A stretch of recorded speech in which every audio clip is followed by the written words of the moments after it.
I'm not surprised, motherfuckers.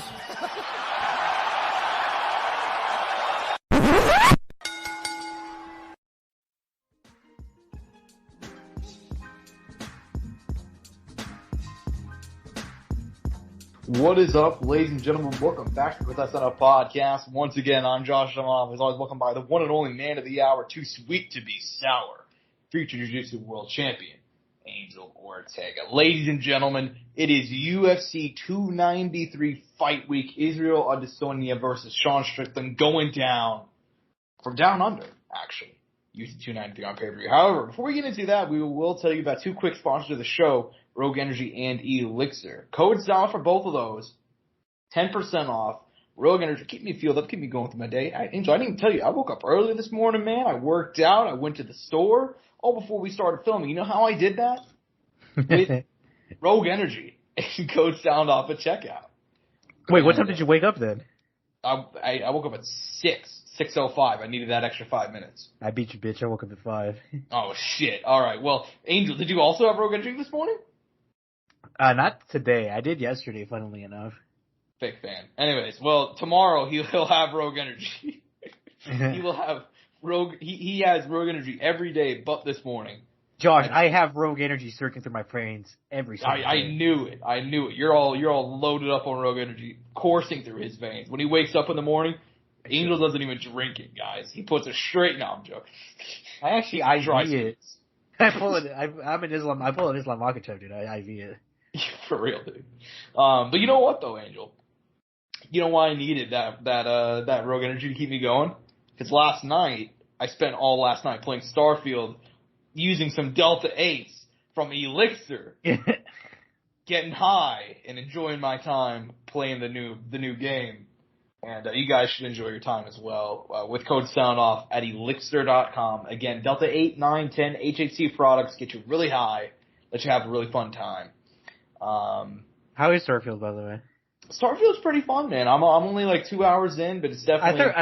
I thought I heard there was some issues with it. I also thought I might have heard it was shit. I don't know. I heard some stuff was going on with it. For every Bethesda game that'll come out, it doesn't matter, good, bad, until the end of time.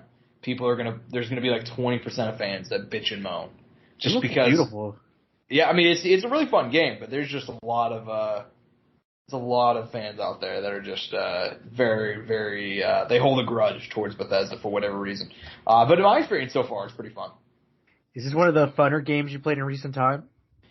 I'd say so. I haven't had much time to play. This is peeking the cornerback. You know, pulling the curtain back a little bit. I basically have like no time to like play video games for the most part. But yeah, I'd say it's probably like I played Dead Island 2. I played that earlier this year, which is another RPG. I gotta hop on Baldur's Gate 3. I still gotta grab that one. By the way, Payday 3, you gonna be joining?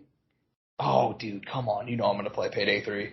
By the way, I'm super happy at the price range that we put Payday 3 at, especially how game expenses are like damn near like $80 now, right? There's $79.99 or $69.99. Yeah. Which, by the way, I think that's bullshit. How did nobody say anything? Oh, dude, I noticed it, dude. I brought it up. I bring it up all the time. But, dude, Payday is like $39.99. I'm like, dude, that's cheaper than what games were when I was younger. And I remember being them like, I think I remember saying $59.99, $49.99 at one point, maybe, way back when. It's hard to remember. It's been so long. Because for the longest time, it was $59.99. But, yeah, later this month, man, Payday 3. Well, holy fuck. Especially with the amount of content they dumped for Payday 2. There was too much. There was so much. I mean, you couldn't even... I mean, you probably could if you were playing it as it came out. I didn't have that fortune, but I'll definitely be playing this day one, man. I'm super excited. I enjoy all the Payday games. I never play them a lot, but I've always wanted to play them more. And definitely, as this one's coming out, I will be trying to splurge on that. But regardless, well, let's get into the show. Yeah, no. Well, I mean, let's be honest, dude. I felt like we could have spent a little time on this because UFC Paris France. Going down on Saturday. I don't think there's a whole lot to really say about this card. Not a whole lot of fights of consequence. However, that main card was a lot of fun, and we'll start in the main event. Ciryl Gane gets a second-round knockout win. Basically, I'd say with the way we expected. I mean, Ciryl Gane showed his level as still a top 5 heavyweight in his division. Sergey Spivak, anytime, still the case. Whenever he faces a top-tier heavyweight, it just doesn't go his way. What do you think about Ciryl Gane getting the knockout win? I mean, what did I say last week, Josh? I mean, this is to be the battle of recency bias. You know what I mean? Yeah. If you kind of take away to the extent maybe recent results, it's not to discredit Sergey Spivak's, growth, and by the way, he's like 28, 29 as a heavyweight and has found himself in this position. Hopefully, ideally, in the future as he continues to grow, we'll see him once again get to this similar spot where he's fighting a, top 3, top 4 kind of guy again, and maybe he'll find a different result. But this is what I expected, man, from Ciryl Gane. I mean, there's no other way I imagine the fight going outside of this. And, you saw it. Ciryl got it going, started coming forward, landing his shots, being patient, nothing looping, everything kind of down the middle. Even saw did you see the Falcon punch on Twitter, Josh? he charged up a shot. You're damn right I did. Dude, that was a great edit. Whoever did that, shout out to you for even thinking about that. And great that Sergey, because like for a slight moment, like there was very select spots where I thought he did certain, like I saw him get certain shots off on Ciryl. There was like maybe one exchange at the end of round 1. And I was like, okay, well, there's that. Maybe he can lead on, that into more.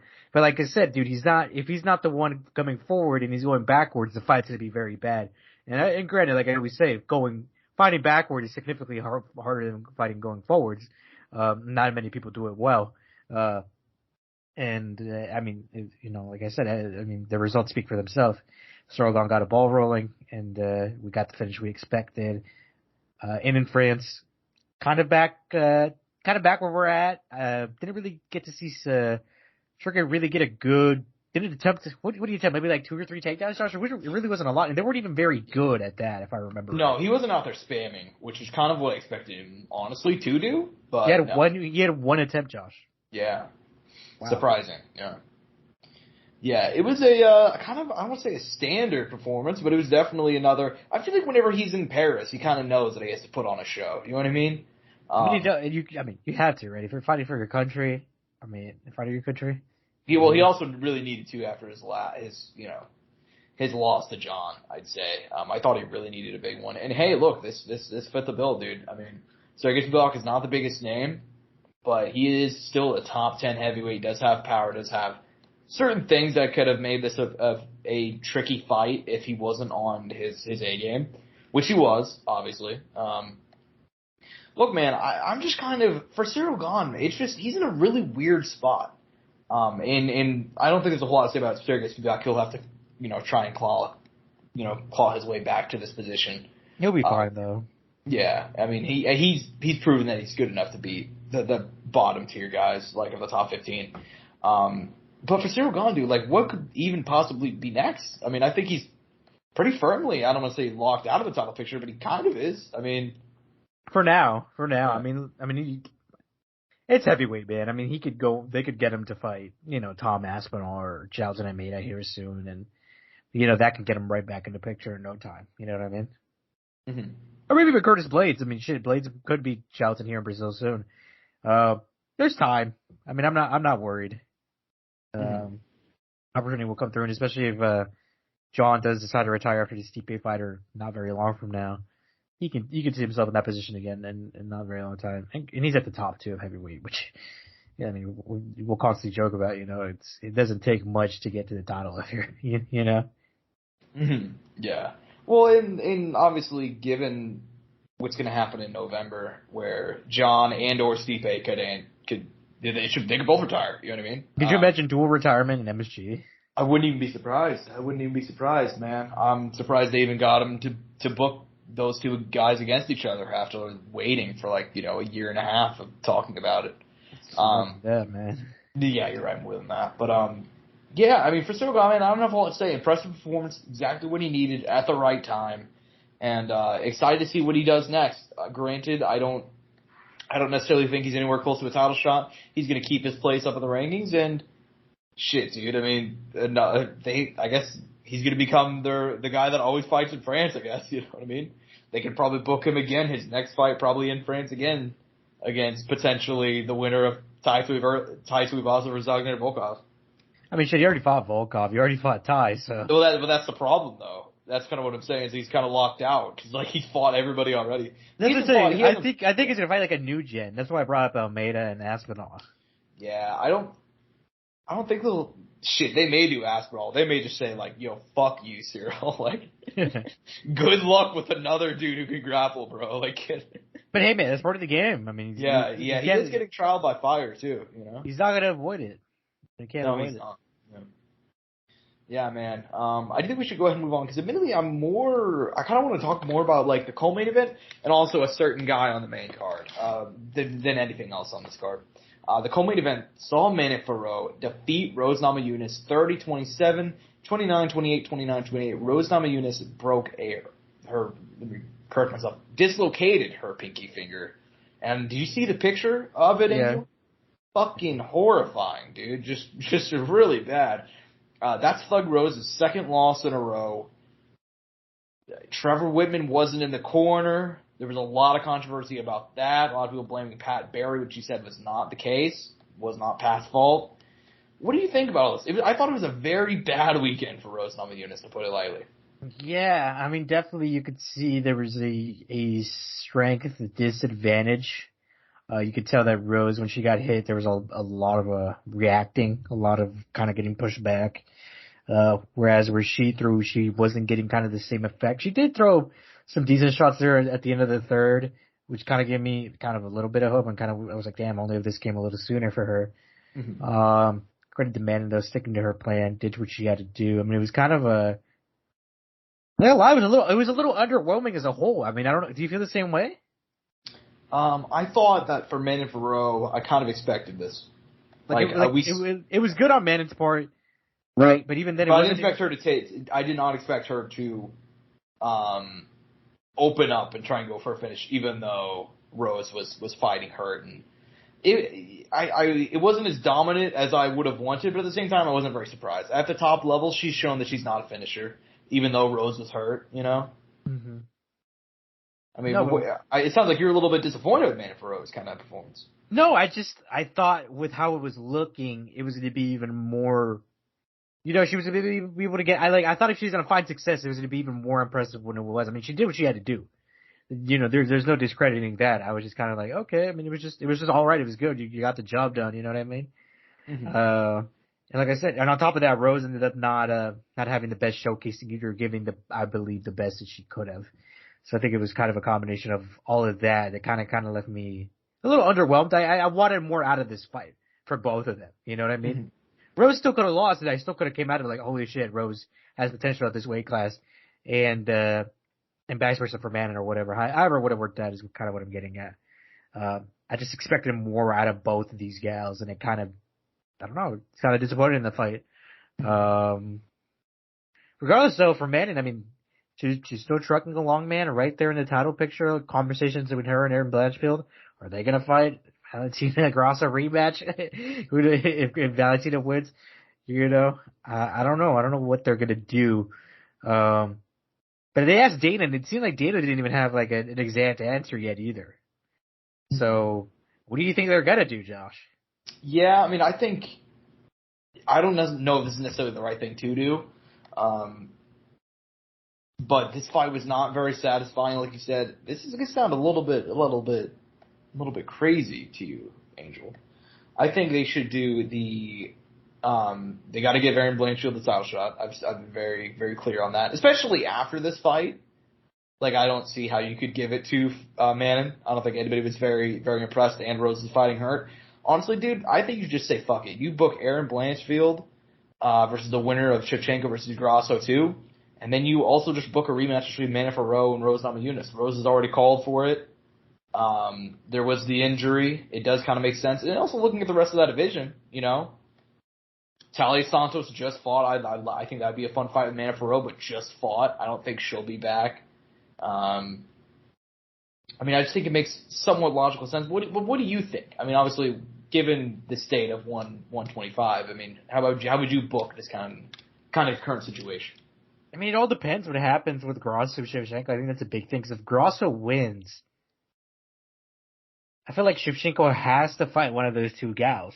Mm-hmm. I think ideally the UFC would probably go the Fiorot-Shevchenko route if that were to be the case, and they would want Blanchfield in the Grasso championship matchup if it went Grosso's way.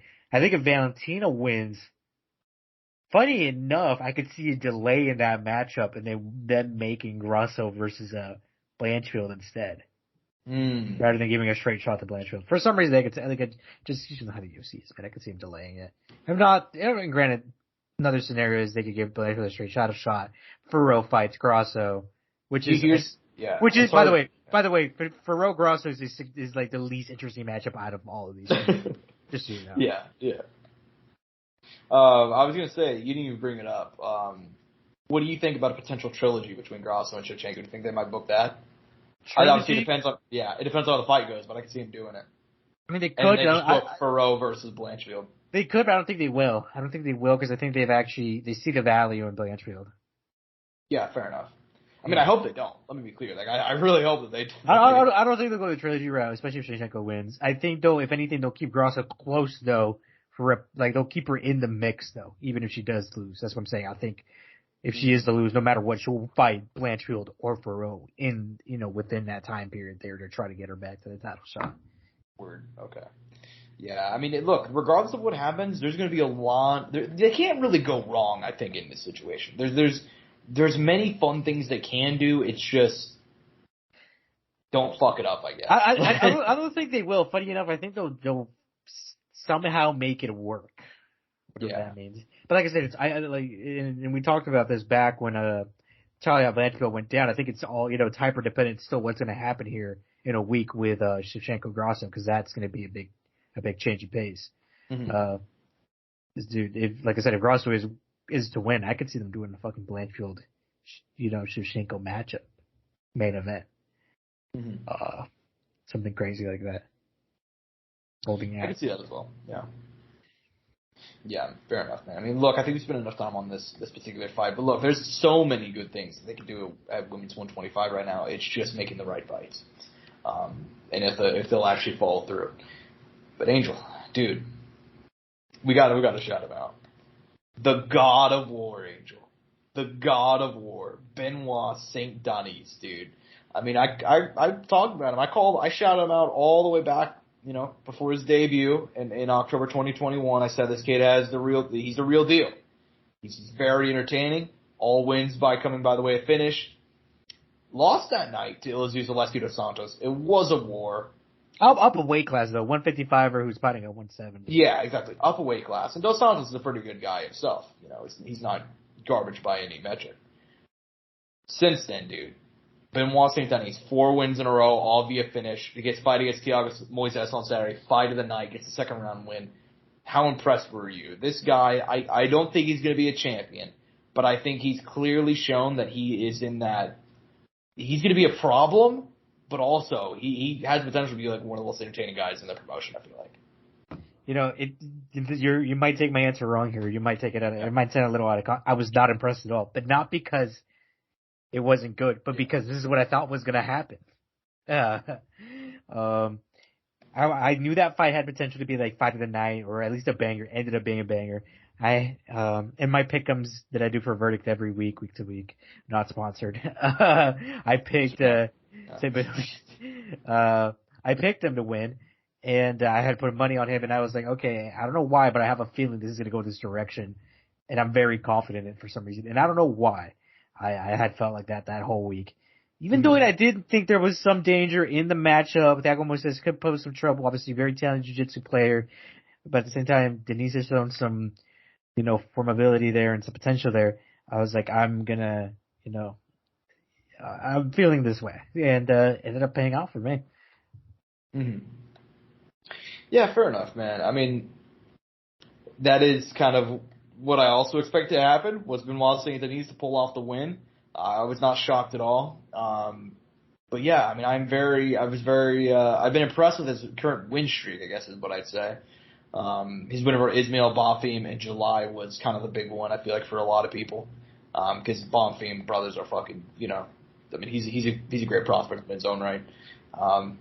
So yeah, man, I think that huge win for him. Excited to see what he does moving forward. Also got to shout out my guy on the main card, Volkan Oezdemir, dude. No time out here welcoming a guy to the UFC who I believe we looked through it last week, or at the very least you did. You said like all the wins going by way of finish for this guy. ends up getting knocked down, ends up getting submitted in the first, dude. Volkan's back on track. So, happy to see that, man. As far as the UFC Paris card, which fight do you most want to talk about, man? Oh man, we have to highlight William Gummies, dude, with with the body kick finish, 6 sequence to end the round, or end the fight, I should say. Or actually, I'm mixing it up. Was that the one that was a fucked up call? I think so, yeah.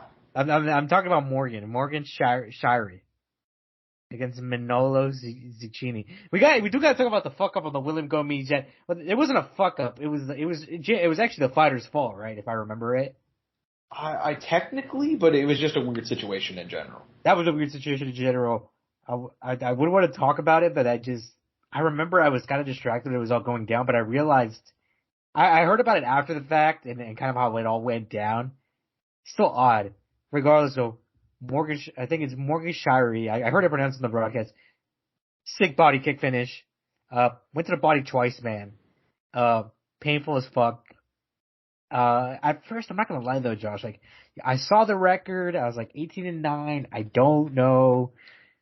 Obviously, I'm not gonna assume yet. And I was like, his most of his losses, I believe, come the way of decision. He's only ever been finished once in his career, I believe. So he's a tough guy to get out of there. Nevertheless, though, I'm interested. 27 years old and he already has this many fights under his belt. Almost 30 fights under him. And I think he even had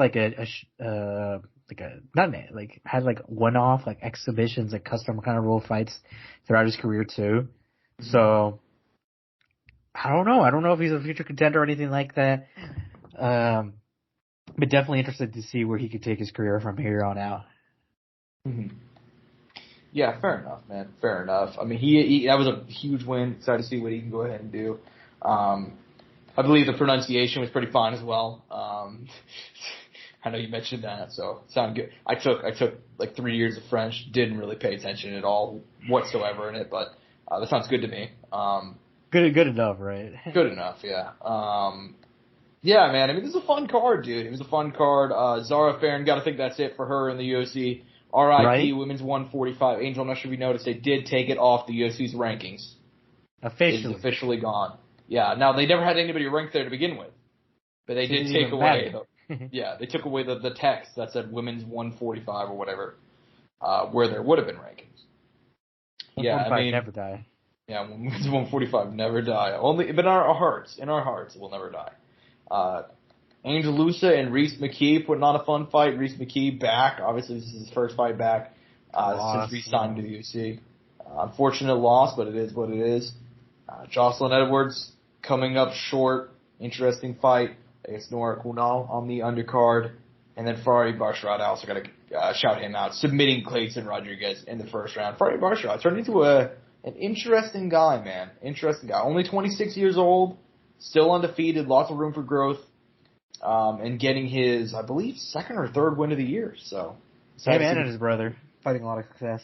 Yeah, there you go. So, excited to see what they can go do moving forward. However, Angel, I think it's about time to crack into the real meat and potatoes of this week. Oh, man. Yeah. By that, I mean, let's be honest, it's not that great of a pay-per-view card. Actually, probably the worst one of the year if we're going just purely based. I mean, I still think it'll be fun. They have good matchups still. Name value-wise, though, pretty weak. So, hey, somebody's got to be the worst, and I think it's this card. Right. But that being said, someone has to take that title this year. It was going to happen at some point. Yeah, it has to happen to somebody, unfortunately. That being said, in the main event, UFC 293 going down from the Juegos Bank Arena in Sydney, New South Wales, Australia, Israel Adesanya recaptured the middleweight gold against Alex Bahia in April, UFC 287 by knockout. He then taunted and stunted on those kids. And then he's taking on Sean Strickland, riding a 2-fight winning streak. They kind of gave him a bit of a gimme against Abu Smagomedov back in July. Granted, though, Abu seemed somewhat interesting, but then his, how he really was. He looked really good for like the first 2 minutes, I'd say. Yeah. But hey, not everybody can have Sean Strickland cardio, so it is what it is. Yeah, man. Sean Strickland, we know the story here. Very active. Fights at a heavy pace. Beaten some good names, but even then, if you look at his record, I mean, what would you say is his best win? Probably Uriah Hall, maybe? Brendan Allen? Brendan Allen has aged very well. Yeah, I mean, but he hasn't really faced a top-level guy, and so that's why, leading into this fight, he's a massive underdog. So, Andrew, I will ask, what do you think about this one? Do you think that there's a chance that Sean Strickland can walk out of the octagon as UFC champion on Saturday? No, not at all. But I'm here for the build-up. I mean, look, there's very few times, and I mentioned this, Josh, where I was 100% sure about certain fights, where there was no shadow of a doubt within me, and this is one of those. But as far as what Sean can do, I mean, look, there's things that I think he could do. Will he do them, though? That's another story. And like I mentioned to you earlier today, I was watching the Dan Hardy full fighter true breakdown that he does, and it only makes it ever more so clear that there is only one path, one direction this fight's probably going to go. And even then, man, and what was another thing that I even heard mentioned? He's like, if you were to take the Alex Behalf fight out of the equation, it never happened, does your opinions change somewhat? And it does, I think, to an extent, right? Mm-hmm. Obviously, I think that fight happening didn't help Sean's kind of case and, kind of how he looks going into this fight. It doesn't favor him at all. It makes him look very, very bad going into this. But the one thing about Sean is I think the way he strikes and the way Izzy strikes are very different, and the way he closes distance, the kind of way he wants to fight is significantly different than Izzy. I think he can find success maybe in that very short boxing range, but I don't think it will happen. I don't even think he'll ever get that close to Izzy. Izzy's footwork is too good to even allow that to happen, I think. Sean could wrestle, and Sean does have a jiu-jitsu black belt, I believe, and has a wrestling game that doesn't come out a lot. Probably only comes out during sparring with his when his teammates do decide to wrestle him, but I'm sure that's his least favorite day ever in practice. And I mean, look, unless he's fading some takedowns, pressuring Izzy to the cage, closing him there, attempting some takedowns, trying to wear on him, trying to use his cardio, I don't see, and even then, I don't see him following this game plan. I don't think that's in him to do this. Yeah. And that's just who he is. So, and that's not going to change. Whereas Izzy, he has his path of victory is very clear. He has, his lateral movement is great, his setups are good, his kicks, they're going to confuse Sean. It'll make him he'll put his hands up in the wrong spot because he won't know if it's coming low or high. and I'm telling you, man, I think you would make your most money if you literally bet how Izzy's going to finish this fight. Is the big question mark kick, head KO, TKO. I mean, Izzy's joked about getting a submission this fight, but I actually don't think he'll end up doing that. I think it's just more kind of put it in Sean's mind, get it rattling a little bit. Kind of a very small kind of mental warfare. That isn't a big thing, but it's out there. Regardless, though, Josh, I think it will be, and still on this Saturday night, Josh, I will be shell-shocked. I mean, this will be the greatest. Josh, you know how I made an argument for Juliana Pena being the biggest upset in UFC history? Actually, I'd probably still put that ahead of Sean Izzy. It's not tied. I'd probably tie those. This would be right up there. Yeah, and it makes sense, dude. It makes sense. And by the way, I think it's kind of crazy that Sean Strickland, according to BetMGM, not sponsored, don't have any sponsors, any betting sponsors. So thank you, Josh. Thank you for. I guess it doesn't matter if I bring them up though. Not sponsored, but yeah, BetMGM has Sean Strickland as a plus 450. I feel like the odds should be minus 1,000. Izzy is a minus 650. I feel like it should be bigger than that. I agree with you. I think I'm on the same boat. But it's MMA, right? I think that's kind of the thing that probably makes these bookies and people in Vegas kind of hesitant, right? Because I mean, theoretically, Izzy could go out there, throw a leg kick, and we get a Chris Weidman situation, and accidentally somehow Sean Strickland becomes UFC champ. Yeah. No, you're not wrong. Look, I'm gonna go ahead and take Izzy to get the win here. I think he's gonna do it relatively easily. I think, like you mentioned, Sean Strickland. I think there could be a very, very slim, and everything would have to go right, but I think you could argue there's a path to victory somewhere in there for him, pushing him up against the fence, trying to wrestle, but here's the problem. Like you mentioned, he's not going to do those things. So it's like, if like, it's not going to go well. I think Izzy's going to beat him relatively easily. I think he'll probably win via finish. Partially also because, there was there was like 3 or 4 fights there where he was winning by decision. People were kind of calling him boring. And I think he's also very well aware of how much, because dude, I know that over the last couple of months, like, Israel Adesanya has become, like, he was already a star, but like, dude, he's like, I think right now he's peak. He's arguably the best star in MMA. Like, I think you make the case. That him or Sean O'Malley? Yeah, definitely. So I think Izzy with a win, and especially a big one, an exciting one that would only raise his star power more. So I think that's exactly what's going to happen. However, I will ask you, he gets on that mic, Angel. Call me crazy. I don't think he calls out DDP. It's funny because I heard other people mention this. They're like, he's probably going to call. Yeah. He's going to fight him. He doesn't have to call him out. I mean, that fight is going to happen. Probably. Well, Dana didn't commit to it whenever he was asked about it. He said that he hates whenever guys don't take fights. So DDP may need to fight another one. But let's be honest, Josh. Who else are they going to give it to? I mean, granted, they kind of just put Sean in this position, right? So, clearly he's not shit out anybody and just. but realistically, though, I think DDP is the correct choice, and that's what they should do in an entertaining fight, and it'll build up on its own. I think it'd be there's no reason for them not to do that, even if Dricus had, his injury or whatever that happened, or if he didn't want to take it because it was too soon. I don't see the logic in that on their part. But granted, like the UFC does what the UFC wants. But there's no, in my eyes, there's no reason not to do it. You have a guaranteed main event. You have a guaranteed build-up. The story's writing itself. You have to put in minimal effort, like you already have been for all your other pay-per-views. So. Mm-hmm. Yeah, fair enough, man. Fair enough. I was gonna say, I think maybe light heavyweight though. Like I could see him saying like, hey, it's dependent on a big announcement. Maybe. You know what I'm talking about. I do. No. But no, I think he'll stick around at 85 for a little bit longer. Maybe two more fights. 3 more fights. Fair enough, man. Fair enough. We'll have to see moving forward how that goes. But yeah, like I said, final pick, final verdict is he's going to get it done on Saturday. Co-main event is interesting.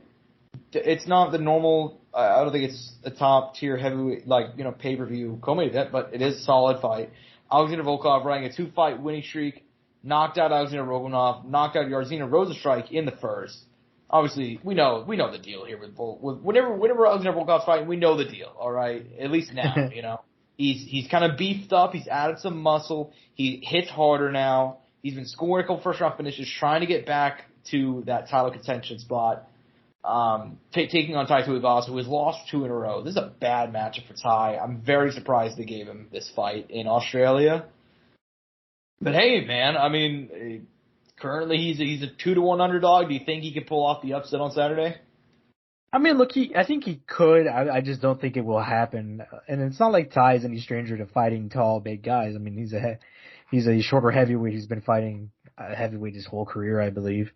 And look, to kind of reference him fighting another tall guy, he did all the right things against Stefan Struve when he fought Stefan Struve. Granted, though, at that point, Stefan Struve was at the end of his career, and he sent Stefan Struve into retirement. And I remember going into that fight, I was like, well, the things he needs to do is he needs to go right at Stefan Struve, right up in his grill. He did. The issue is, I don't think he'll be able to do that as easily with Volkov. I don't think Volkov would allow that. I think Volkov probably uses his range better than what Stefan Struve did at that time and currently. And obviously Volkov is finding a lot of success and still experimenting with weight and messing with it. I mean, he's weighed anywhere from 265 in his last 5 fights to as low as 256, which granted, I mean, it's only like 10 pounds, but regardless, we've seen physical changes within him. We've seen some evolutions in him. And recently, I mean, he's found 2 finishes in a row, like you said, and for his most of his UFC career, he's kind of all over the place. Got finish, split decision. We haven't seen any submissions, sadly, in the UFC. Only one in Bellator back in the day.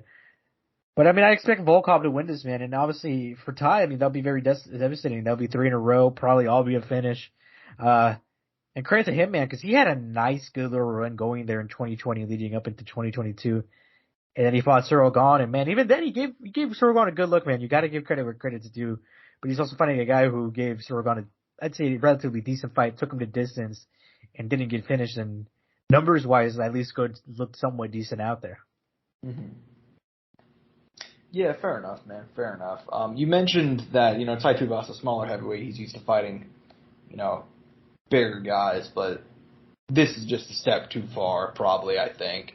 Volkov's one of the biggest heavyweights, period. He also fought Stefan Struve himself, also won by knockout. In the tallest fight ever. So, Jesus. Yeah.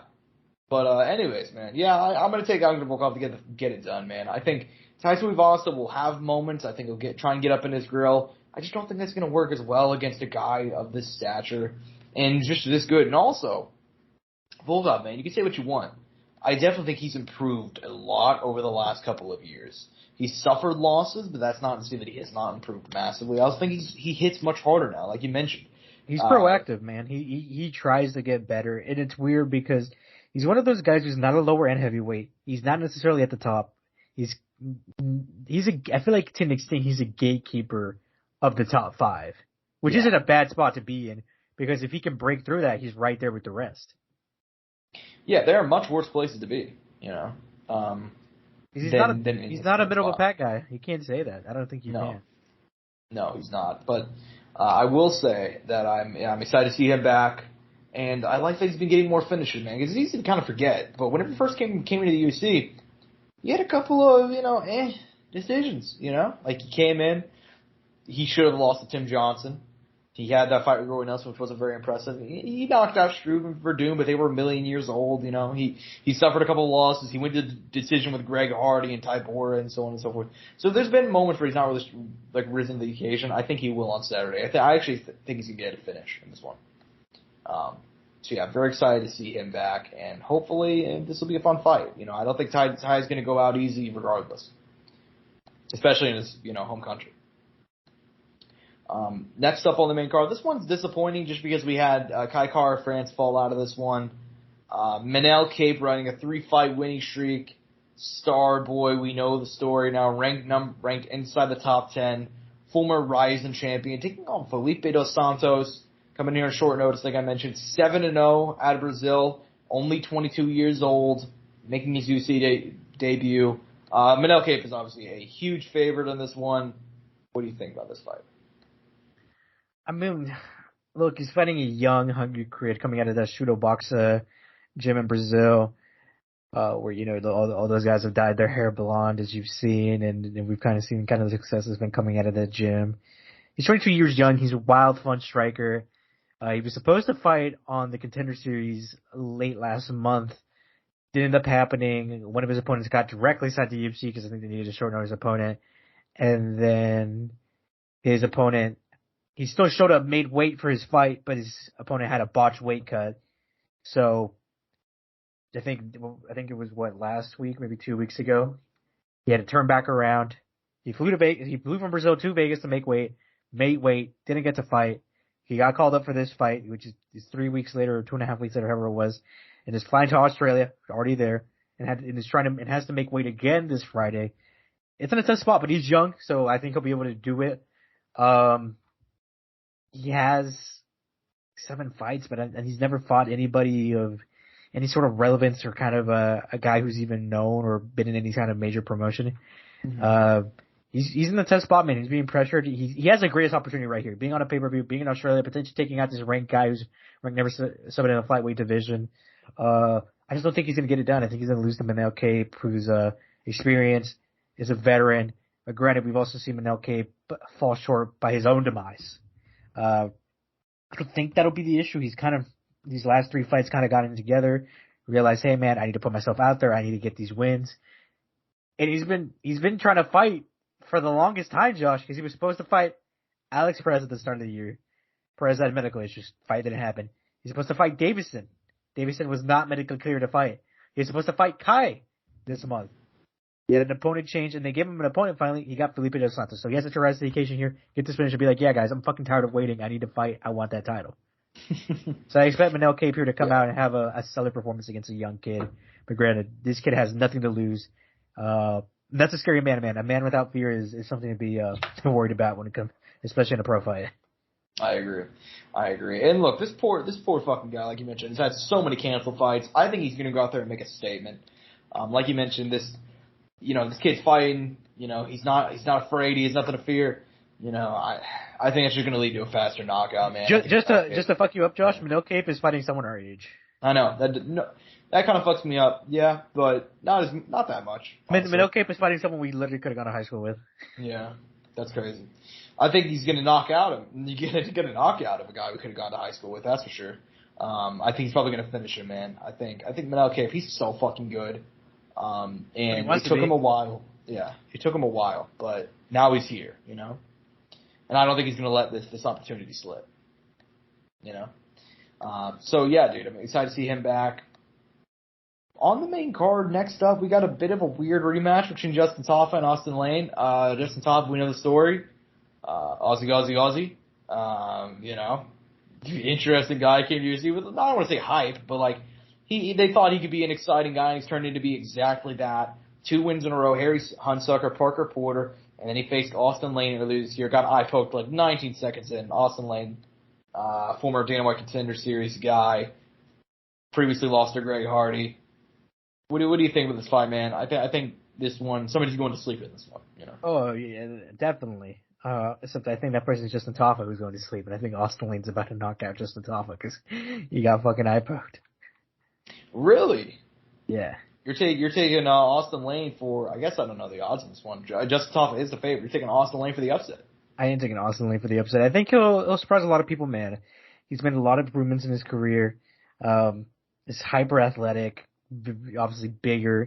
And I think he's gonna get a finish here. It's a tough call, man. It's like someone said, dude. It's unranked heavyweights. It's an unranked MMA heavyweight fight. Anything can fucking happen. Yeah, exactly. So, yeah, man. I'm gonna go ahead and take him. Or I'm gonna take Justin Taffa to get the win. I like Austin Lane. I just haven't been that impressed because I've seen a couple of his regional fights. I watched his fight with Juan Adams. I want to say last year, or the year before.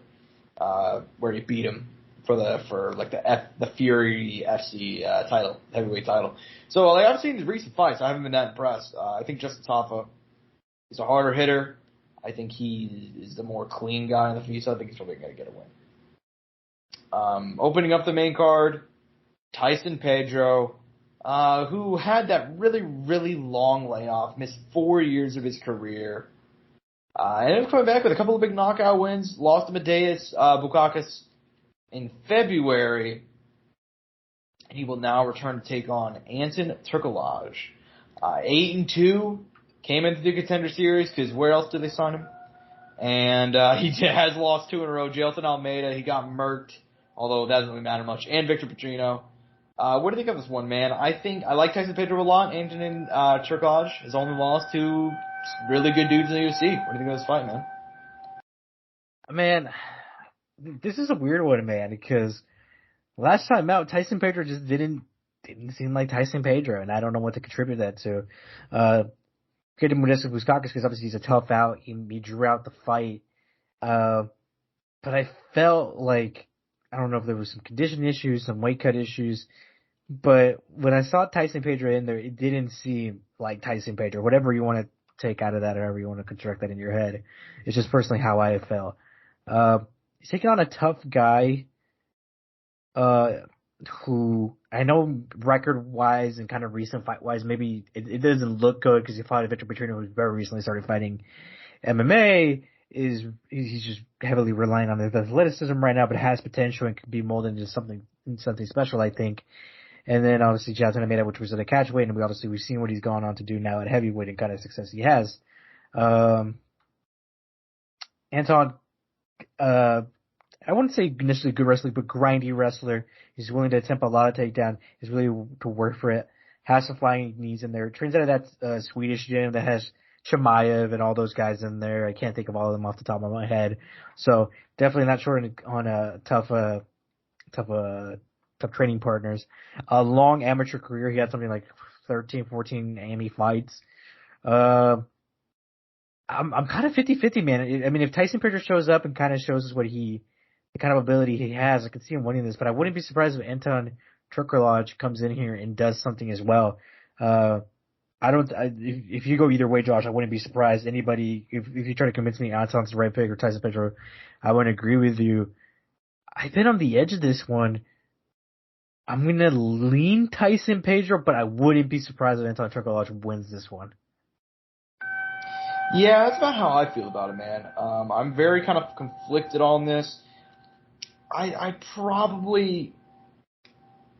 gonna go Pedro probably. I think probably just more experience at the top level, you know. And Anton Turkalaj, granted, he's faced two good guys, but I don't remember him having much success or even be competitive or showing much that's worthwhile in those losses. So yeah, man, I'm gonna go ahead and take Tyson Pedro. But it could easily go the other way. I would not be surprised if it did. Nonetheless, man, this card, you know, the prelims are, you know, the prelims. What fights most will talk about this card? Like I mentioned up at the top, it is pretty bare, but there are some fun ones. I mean, for me, man, the guys who I think should have been on the main card, Carlos Ober, Dung on Jung. Carlos Ober kind of finding his footing in the UFC, man. Getting on a little win streak here. Won his last 4. Obviously, he did have that slip up against Kennedy Nzechukwu, and where he was looking good in that first round. Then you go into the second, and he just settled in, and everything went south. So he could honestly, I mean, we're not that far from a potential 5-0 Carlos Ober going into this in his UFC tenure. But like I said, he's kind of advantage to bring it back together, get some wins over some guys who have a fair bit of experience in MMA as well. And not just that, but actually finishing these guys. He's 32. He's fighting in a light heavyweight division where if you're able to string some wins together, man, you'll be right there in the rankings and you can make yourself, especially one that needs new faces and a guy who's very, you know, easily marketable, good looking guy. You know, got to give respect where respect is due, man, and has obviously a good kickboxing game that we've seen, and you know, and it's not a surprise, especially coming in a city, literally the city kickboxing gym. And then the other one, man, I think it could be fight of the night. Jack Jenkins versus Chepe Mariscal has fight of the night written all over it for me, Josh. Yeah, fair enough, man. Fair enough. I mean, you mentioned a couple of guys, in like the Carlos Oberg fight. I cannot believe they did not put that on the main card. They really dropped the ball right there because that could have been a showcase potentially for or Dung on Jung has gone you know. Yeah, I mean, hey, he's got, you know, he's still relatively young enough to improve. You know, he can't. I remember thinking that at one point in time maybe he could do some things. You know, he hasn't lately. You know, he's riding a 2-5 win streak. But hey, dude, like I'm very surprised that they didn't put our boy on there, dude. Carlos Oberg, he's a fucking model. He's a fucking model who like delivers knockouts like they're nothing, man. I mean, I don't know how you don't want to put that guy on your main card, but shit, dude, that fight on the prelims will be a lot of fun. Jimmy Malarkey, John McDessie should be fun. John McDessie making a very, like, you don't think about it. He's one of those guys that I think could be around, like, long term and be like a guy that's, like, ends up being a longest tenured guy. Does that, you know what I mean? Like, been around since 2010. You don't think about it. UFC 124, over a decade, about to be going, next year will be year 14, man. So, we'll see how much longer John McDessie can keep around in the UFC, man. To give people an idea, he fought Anthony Njokuani, who's no longer in the UFC, and now Njokuani's brother is fighting in the UFC. Yeah, his younger brother, Chidi Njokuani. So, yeah. There you go. And the guy that he last fought, Nasrat Hakparas, will return on this one, taking on Landy Quinones. Yeah, I mean, Mike Mattia is going to be fighting on the early prelims. Blood Diamond, he's back, so that'll be fun. See what he can do, man. Let's see if he can kind of get one back in there. See if he can. And also, an interesting signing that happened recently: Kiefer Crosby, out of Bellator. That one came out of the blue, right? Like I saw it, and it took me a second. I was like, "What the fuck?" It kind of makes sense when you look at it. He got a big win on Kingpin. He beat Cowboy Oliveira. In a fight in Brazil. So that was a big win for him. So he also trains with Connor, which is a big part of it. They fought in Portugal, by the way. I just looked it up. Oh, not Brazil, excuse me. I thought fucking, what was it? Oh, Josh, you fucking idiot. No, I was kidding. Rise FC. I thought Rise FC was in Brazil. Apologies. Well, they might be. They just might have done that event in Portugal. Maybe, yeah. But yeah, man, what's your excitement for as we're about to go ahead and close it out, what's your excitement level for this card, man? It's going to be the first time where we hang out in a while. I rated out of 10. Obviously, we like to rate fight cards afterwards, but going into it, what's your excitement level? Dude, it's going to sound weird, but 7.5. 7.5, but because there's certain guys I have a lot of interest in. Maybe like the name value might be weak. If you don't follow fights week to week, you might have the same level of interest. But for me, obviously Izzy in the main event with Sean, obviously I love that shit show. Volkov, Manel Cape, Tyson Berry and Olberg, and on top of that, Jack Jenkins and Chepin Magiscalco, which like I said, I think will be fighting tonight. I'm looking forward to heavily. That I think more or less that's what personally makes me look forward to it. Maybe not for everybody else, but for me, I put it at 7.5. Not an 8, maybe even a 7. I could lower it to 7, but I think 7.5 is a pretty fair rating. Yeah, that's about what I'd probably give it around a 7. You know, that's about what I'd put. It's gonna be fun, but we will. And look, no matter what, the next pay-per-view and the one after that, I mean, we're chilling, Josh. Yeah, exactly. Well, we're Angel. We are so fucking back. So fucking back. By the way, I'm so sad, dude. Manel Cape could have fought Muhammad Makayev, but Muhammad Makayev was already scheduled against Tim Elliott. But you know it is what it is. That we'll book that one next, Angel. We'll call up Mick. We'll call up Sean. We'll go ahead. We'll say what's up. Go ahead and book that fight. You know. I think we should go ahead and move on to news, man. Because there's a fair bit of it. I said there wasn't actually any of it. I was wrong, Angel. I was wrong. I found some unique things for us to talk about. I know. You threw me off. I came back. I looked at the agenda, and I'm like, oh, shit. That's a lot more than what I thought. A couple of them are fun ones, though. A couple of them are ones that we would not normally talk about. So, but I think we should go ahead and hit it off with the news straight up at the top. Terrence Crawford versus Errol Spence 2 is confirmed. I know Bud was talking about. Are we going to talk about Bomac? We will. Well, we're gonna segue into Bomac. Don't worry. Terrence Crawford versus Errol Spence Jr. 2 is confirmed. Obviously, our boy Bud was talking about maybe Jamel Charlo, maybe Canelo Alvarez. That will have to wait until next year because these guys are likely going to fight in December. Obviously, the case here, Crawford, Spence got to activate the rematch clause. Crawford gets to pick the division. So we may see these guys up at 154, which is the rumor. Or maybe they could even fight higher, though, considering Bud's planning on moving to 168. What do you think about this news, man? I think, obviously, everybody kind of expects Errol's going to be a massive underdog, but shit, dude, I think if anybody could turn it around from fight to fight, it'd probably be a guy of that caliber. I mean, I'm curious to see how the weight change. I'm assuming there'll be a weight change. I'm curious to see how the weight affects the fight. We'll see what Earl can do differently, man. You know, because for him, it was without a doubt that was his worst night ever. Outside of the accident, right? Yeah. But yeah, I mean, I want to see what changes you can do and what he can see, because he could come back and we could get a whole different look, man. And that's exciting. That's very exciting to me. That's very compelling. But shit, dude, Bomac, we're about to segue this right in, Josh. Bomac might not even be there for the fight. Take it away. Mm-hmm. Yeah, dude, Bomac, who, I mean, I don't know if you mentioned it, but, like, he's going to be in jail for the next month, like, before he even gets to see a judge. So, and if Bomac's found guilty, he's facing up to 5 years in prison. I'm sure there'll be a way they can take it. And I'm sure, yeah, I don't think he'll spend that long, but this is clear. At first I thought this could be a situation where it's like, oh, they found the gun. They're like, oh, you're a rich and famous guy, you can move on. Because that's basically what normally happens, you know what I mean? But no, man, they said, fuck you, Bomac. So, Crawford, dude, but, and granted, December was the from what I've heard, that's the goal, is December, but also, you know, it may not end up happening. It may end up getting pushed to early 2024. So what were you gonna say? I said it might have been too quick, like timing wise, getting a venue, getting it out there, all the promotional stuff. Yeah, I've already seen Steven Espinoza say that it may happen in 2024 instead of December. So even then, that doesn't matter. I mean, it'll be early next year, anyways. Probably March, right? I would assume. Yeah. Yeah, man. So, and we'll see. But regardless, yeah, I mean, a little unfortunate for our boy, our boy Bud, because he wanted to make history. But hey, I mean, Canelo's already scheduled to fight Jermell and later this month, so he'd have to wait a little bit anyways. Regardless, man. I think it's about time to move on because we got an update, Angel. We got an update. Chris Weidman, who fought at UFC 292, suffered a loss to Brad Tavares, first fight in over a year. We know the story there. And after the fight, there were a lot of people for calling for his retirement. He chose not to. He said, I'm going to keep on fighting.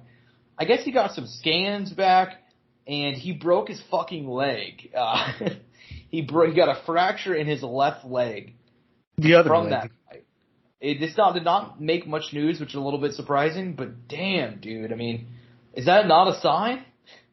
Dude, it's funny because did you see? It was like he did it like in an interview, right? I forgot who he was talking to. Yeah. But he's who was it? Do you know who he's talking to? Because I've seen it. I've seen that clip where he's talking Sirius about. XM. Yeah. Yeah, that's what it was on. It was on Sirius XM. He seemed pretty optimistic, man. Like he wasn't down on himself. He didn't seem depressed. It was just kind of like, yeah, I've already been through this shit. We'll get through it again.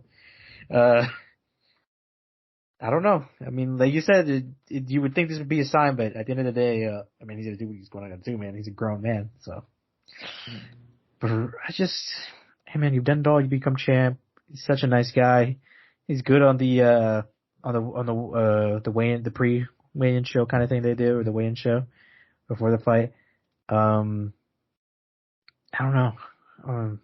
Intelligently, I think the right thing would be someone talking to him and being like, hey, maybe we should consider avenues because fighting is becoming damaging on you and it's already damaging in general, but it's damaging you potentially permanently. Even more than what it already does. Yeah, I mean, to be clear, he said that, like, this particular, like, injury, like, it's not, like, fucking, it's a small fracture, and apparently he just has to stay off his feet for, like, 4 weeks, so it's not, like, it's obviously not what happened the first time he fractured his leg, you know what I mean? It's not that bad, obviously, but at the same time, it's like, damn, man. Damn. Like, another, like, you broke, I don't even think this is the same leg, is it? I think he broke his right leg last time, so Jesus, man. He said that everything else is intact, but to break your leg again on your return after breaking your leg 2 years previous, granted not as bad, still pretty bad, man. Still pretty bad.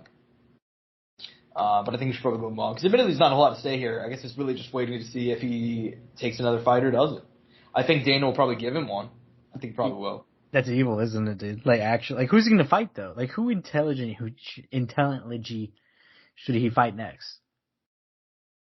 Can he fight Court McGee? Like, I don't know. Like, he needs to fight. Well, I mean, Court fights at 170. If Matt Brown ever experiments at a 185, I don't think he has. I mean, I think he has. I think Matt Brown's fought at 185 before. Matt Brown versus Chris Weidman, 2 OGs of the game. I'm just saying Court McGee because I think he can make that weight potentially. And he's an older guy, you know what I mean? Yeah, I was just giving you an example of another older guy also around the same weight. Matt Brown, Court McGee. I mean, there is guys that are like, not many. Like, there's not many guys. I'm trying to pull up the full, like, 185 rankings here. Oh, yeah, so am I, but the UFC's website is so terrible, it's just, I use another one that I can send to you afterwards. He could fight Nick. I mean, Nick fought at 185, technically. Shit, dude, I guess you're right. They could do Nick. Or he Nick could fight Diaz versus Chris Weidman. What do you think, man? Huh? I'm down. I'm DTF, dude. Or he could fight Valentine Woodburn, Josh, who came on short notice to fight Bo Nickel. What more chance at greatness could he take on the American? Another wrestler, an All-American. Can he do it? How would you feel about, what about Brian Barberena? That's another one I just saw not here. Bam, that's a really good shout, actually. Bam Bam. That's a good shout. Yeah, I was going to say Chidi and Jaquani, but I'm like, nah. Trayshawn Gore. Trayshawn Gore, fuck. Rodolfo Vieira. I'm looking at Abdul Razak Al Hassan. No. I think maybe even. What do you think about Julian Marquez? I think it's a good fight, actually. Dude, he's a nuke, though. But yeah, I'd be down for it. He hasn't fought in a minute. I think he's lost 2 or 3 in a row. Yeah, I mean that has some potential in it. Do you think Edmund Shabazian, Weidman Shabazian, both people trying to get back on track? Oh God, that's evil, dude. That's an evil fight right there. I mean, dude, looking at the shit, there's not many options for him. Eric Anders. I mean, shit, if Jamie Pickett was still in the UFC. You know what I think we should do? I think if Chris Weidman wants to take one more fight, we should go get the best power slapper that fights at 185, and we should bring him into the UFC. Jesus. Just say, fuck it, Angel. Destin's the falsest. We'll have Chris Weidman versus Wolverine, or whatever the fuck their names are. God. Powerline. No? Okay, not upset. Are you still playing the Power Slap video game, though? Yes, actively. God damn it, I knew it. Alright, I just had to ask. Do you hate me for it? It you know, like, my tiny attention span, it works, you know what I mean? I know, but I looked up the Power Slap website, mostly because I was trying to go through the UFC roster, and for some reason their website's so chalked that I got a couple Power Slap guys. When I was looking at the UFC's website, I got, like, Power Slap guys, like fucking... You're like, what the fuck? Like, who the fuck is John Davis, dude? He's like, who's Ron Rada? Who's Christopher Thomas Gear? Like, the fuck? Who's AJ Hints? You're like hella confused. Yeah, like, what the fuck? But anyways, yeah, I mean, I think we should go and move on. I think we joked about this enough. But, yeah, man, we'll see what happens with Weidman. Speaking of people who are retired, dude, I'm not sure if you noticed this, because he's been pretty low-key about it. Jorge Masvidal, essentially from the moment he's been retired, he's been like, guys, I'm not actually retired. Guys, I'm retired, but I'm not retired. From the moment. Because he said, you know, maybe I'd do some bit of boxing. You know what? And then I saw he did an interview where he was like, you know what? I can never really stay retired. You know? So he was asked about Justin Gaethje. Gaethje obviously beat his former teammate Dustin Poirier. He obviously has the BMF title. He was asked about who should he face next? And Jorge was like, you know, I'm not committing to this for sure, but maybe I'll fight Justin Gaethje. You know, Jorge said maybe he'll fight Justin Gaethje for the BMF title. Maybe he'll come back for it. Angel, is that a fight that you have any interest in? Very minimal at this point in time. If it's a younger Jorge, I definitely have some, but not at this time. Fair enough.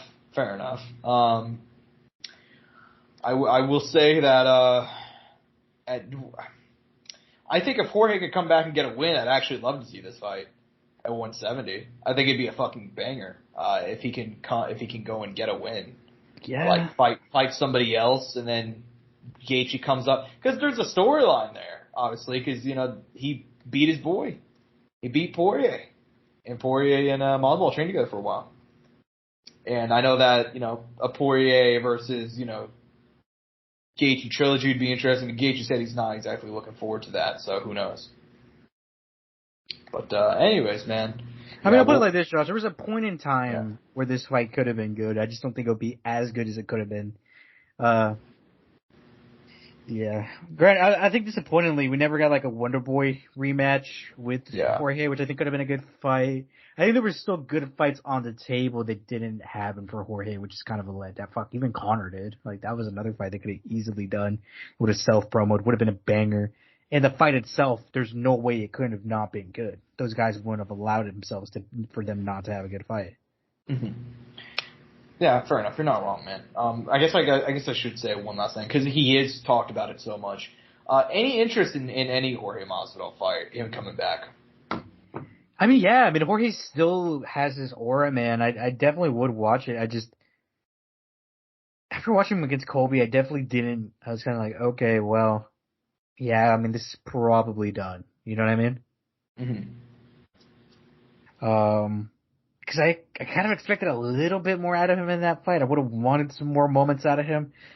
And granted, I mean, the style of fight Colby has and kind of the way he's going to fight obviously attributed to that. But it was even then that the lack of response that came from Jorge in the fight also didn't make me want to see much more either, to an extent. Mm-hmm. Fair enough. That's about the same way that I feel. Because you can't say it's a coach fault, it's a training partner issue, because the gym he's at, I mean, he has some of the best guys you could even work out with. Mm-hmm. A great corner at that. Yeah. And you're not, and also, like, he's taken so much damage across his his career. Like, I'd be more than fine. Oh, only KO'd once though. Do you got to give credit where credit is due though? Yeah. Shit, dude. Anyways, man. I think we should go ahead and move on because Angel.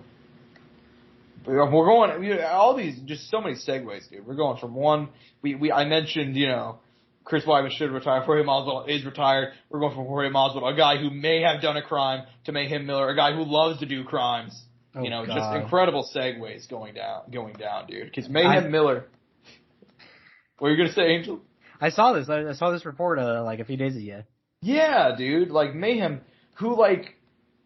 Miller, Jason Mayhem Miller, does not get the respect he deserves today as one of the OG MMA stars. Granted, though, some of his behavior, hasn't helped. No, obviously. But, dude, like, nobody talks about Bully Beatdown anymore. Nobody. No, he was on American Ninja Warrior. He was like, and Here Comes the Boom. Also great. Yeah, Jason Mayhem Miller was everywhere. Obviously, like you mentioned, since basically, I'd say about 2009, I believe he's gotten arrested every year since 2009, except for last year, and that's because he was in prison. By the way, have you heard the Jason Mayhem Miller story on Here Comes the Boom? What do you mean? That he essentially method acted his character? I did, yeah, because he went on, that was the whole, dude, oh my god, you just brought back a memory, dude. Back in the day, I think he went on the MMA Hour as that method character, and like, yes. Yeah, and then he got, I think Ariel cut the interview short because he wasn't sure what he was doing. He thought he was having a meltdown actually. It was really, really weird. I completely forgot about that, dude. That had to be at least 10 years ago at this point. Dude, by the way, one of the greatest horror movies of all time, Here Comes the Boom. Up there with the Mighty Ducks, we did the whole thing. We've talked about this before. I mean, it's right up there with Air Bud 3, the Mighty Ducks 2. Real Steel. Real Steel, like you meant, yeah. Oh man, what was that one? What was fucking Evan Peters? Never Back Down. He was in Never Back Down. Dude, what's another one? Dragon Ball. I mean, that's a sports movie, right? Yeah, I count it. Well, just aside though. Fuck, dude. Yeah, I mean, it's disappointing, right? But granted, I mean, the guy has issues, and I'm sure CTE hasn't helped him either. Mm-hmm. Yeah, probably not. But yeah, I mean, we should go. I guess I can say what he actually did. Jason Mayhem Miller. Arrested. He was actually in prison for all of last year. I did not know this until recently. Didn't he have some domestic abuse shit though? He's been arrested for domestic abuse in the past or domestic violence in the past, which means I guess he should be running for president any day now. Boy, bam! No, I'm joking, but man. no, yeah, Mayhem Miller. How to get canceled in 5 seconds, Josh? Jesus. What do you mean? Dude, that wouldn't get me canceled. Domestic abuse and making jokes about it, that would get me a fucking kick deal, if anything. What do you mean? Jason Mayhem Miller, dude. I guess I didn't say. Do you know the specifics of this story? No, I just saw that he was in trouble again. So he was in a bar in West Hollywood. He's been out of prison for about a year. Not for about a year, excuse me. He went into prison about a year ago this time, got out in May. Right? So he got out.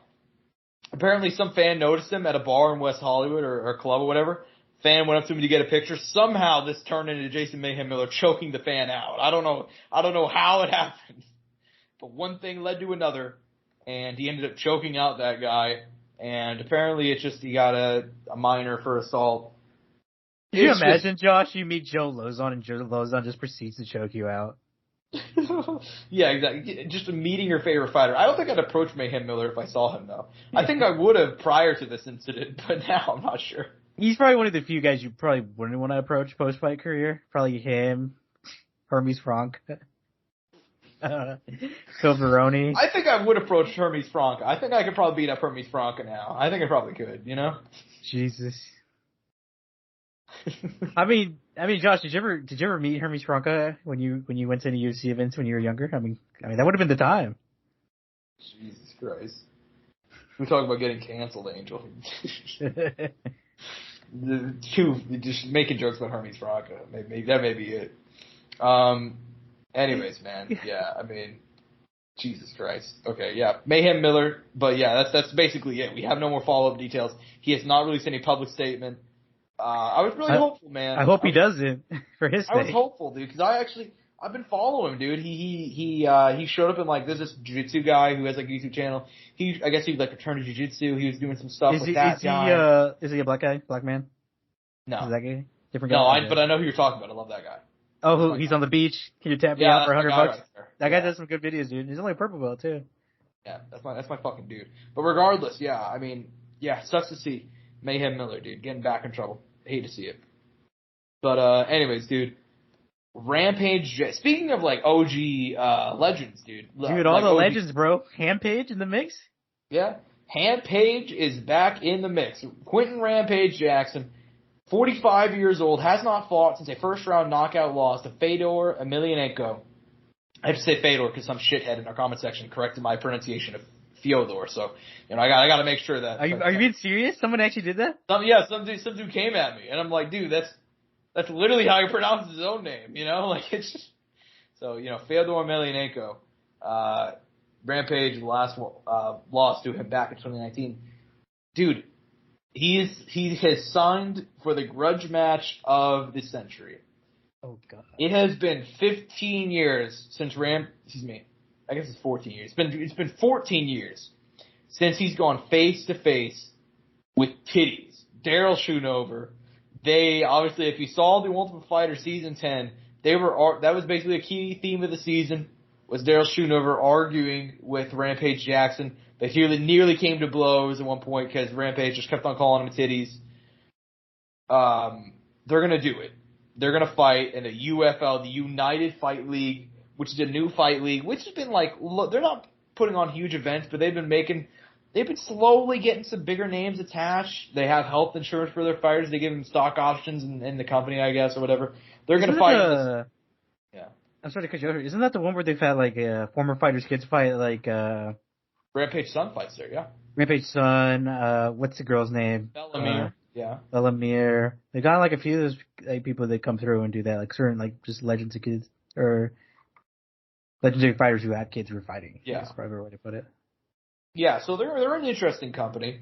And so that's where this fight's gonna happen. Angel, I'm not even gonna ask you to preview the fight, I'm not gonna ask for this or that. I'm just gonna ask you, on a scale of 1 to 10, what is your excitement level for the grudge match of the century? Rampage Jackson versus titties. I'm excited to see Rampage fight again, dude. I'm curious to see if Rampage comes out with titties.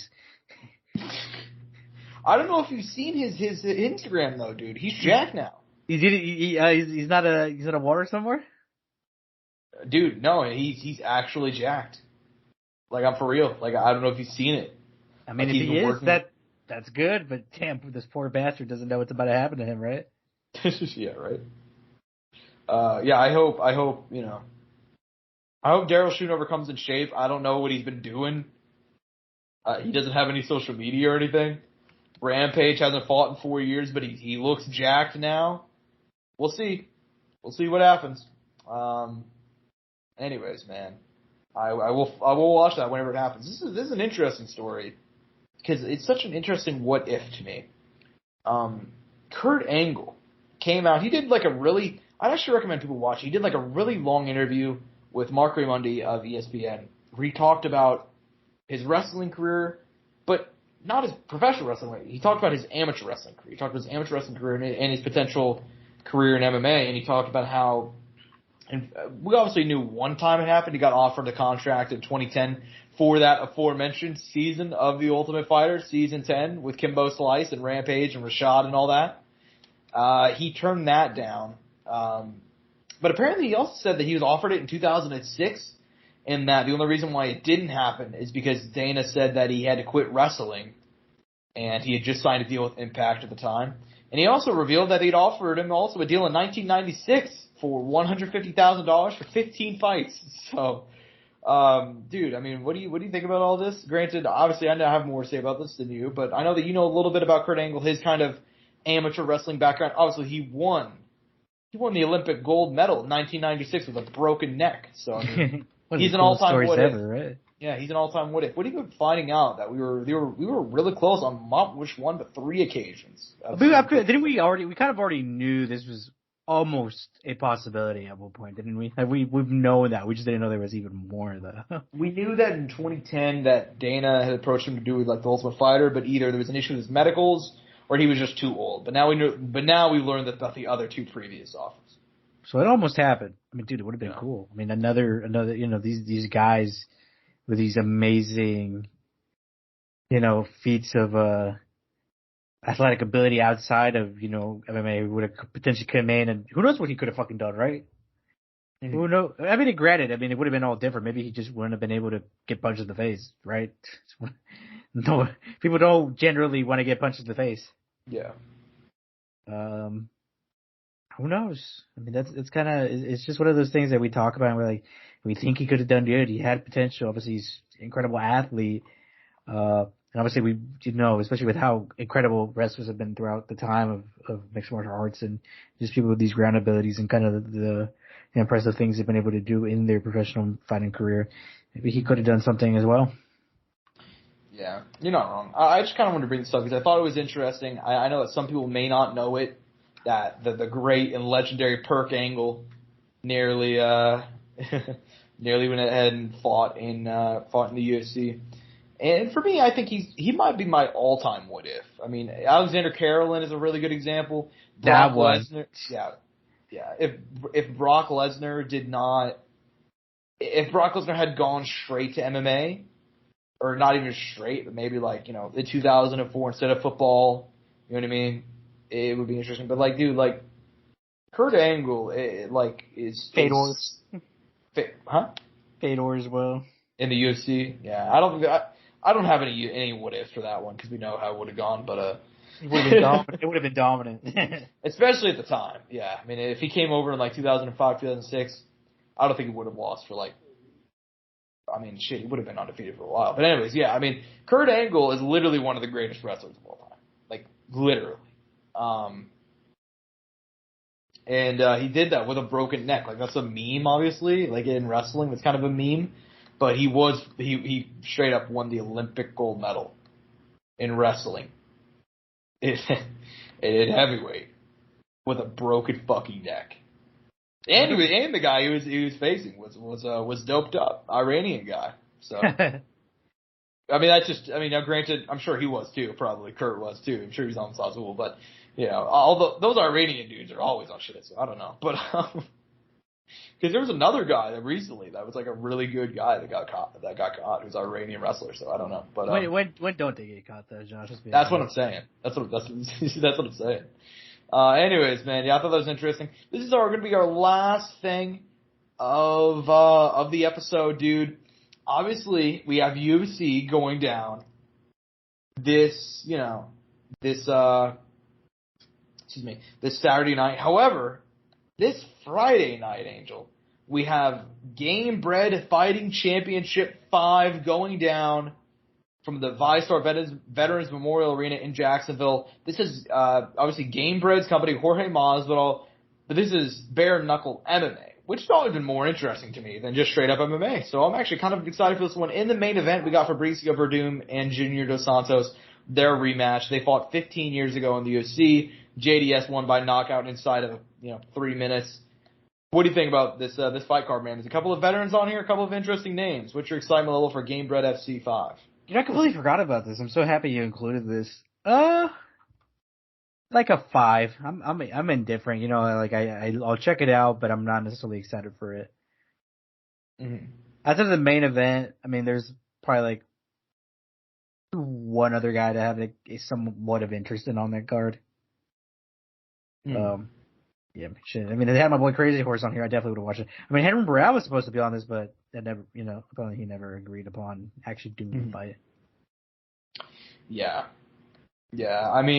They went ahead and he said that he never even agreed to that. So, also, if you look at his track record, we didn't put him in the rundown. He just booked another fight. He's booked 10 fights since getting released from the UFC. And he has not fought a single fucking time. It's funny. He was supposed to fight William Gomez, who fought literally in France this past week. Yeah, I looked at 4. It's been 4. I would over-exaggerate. It's been 4 canceled fights. He probably lucked out on that one. Yeah, I guess number 5 if you count this Game Bread one, but I guess he said he didn't agree. So Dude, you're supposed to fight Bobby Moffett? That's like a name I haven't heard in forever. Same. What the fuck? Bobby Moffitt's on a little win streak. He might have come back to the UFC. Dude, he beat Jason Knight in that win streak as well. Potential re-signing there, 33 years young. A lightweight? We need lightweights, right? We do. I don't know, man. We will, yeah. I mean, yeah. It's a game bred card, man. I'm pretty excited for it. I think it'll probably be fun, you know? I will say that, you know, I'm not sure how I feel about having the Verdum and Dos Santos and certain older guys in there, but like, shit, dude. You know, I'm down to see what Brandon Davis can do. I'm down to see what Killer B can do in bare knuckle MMA. You know what I mean? Like, there are a couple guys I like to see on here. Maki Patolo, UFC veteran. Excited to see him back. You know? It's gonna be a fun card, man. I'm looking forward to it. Not as much as UFC 293, but I mean, I am looking forward to it. So, yeah, man. Any Joe's like, I'm only watching Game Break FC. Angel, I actually meant to tell you, dude, I'm actually hijacking the party on Saturday. I'm putting on a replay of Game Break FC 5. Anyways, man, any closing thoughts on the thing before we want to go ahead and close out of here? Man, I'm just excited to get through this pay-per-view, man. Get back into kind of bigger pay-per-views going forward, and obviously kind of looking at kind of what next matchups we're going to get with these guys and all the results. And obviously watching the pay-per-view with you. First one we've seen in a while to get the first UFC card we've seen in a minute. You're probably going on over a year now, right, Josh? We're not seeing each other. At least we've seen each other, but like watching a fight. Watching a fight card. I mean, guys, I only see Angel if it's, you know, if we're watching UFC. No, I mean, like, it's been around a year, I want to say. So yeah. Yeah, been quite some time. Roughly. I want to say, like, the last one was UFC 280, maybe? I don't know. Some can't remember. Pay-per-view, man. I don't know. One of them.